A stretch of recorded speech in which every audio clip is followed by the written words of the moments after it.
Je to obchodná dohoda spájajúca Kanadu, Spojené štáty americké. A kurva! Ja som to hľadal, úplne som to hľadal. Počkaj, dobre, stopni to. Čaute, toto je Mišo. Čaute, toto je Tibor. Čaute. Pripravili sme si projekt.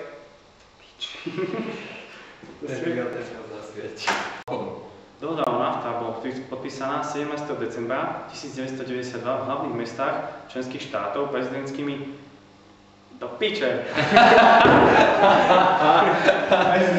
Ja som sám, ja som. Spočiatku sa idea o nafte nestretla s veľkým... Ježišmaria, opäť! Ja tam vidím nestretla.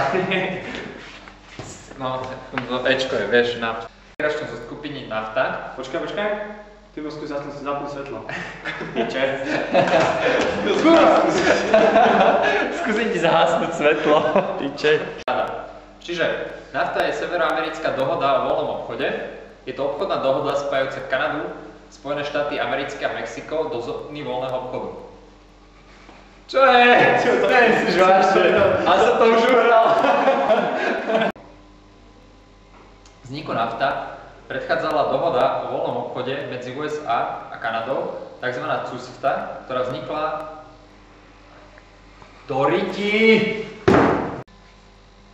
Počkaj, toto bolo dôležité. Piče. To bolo dobré. Zakecam.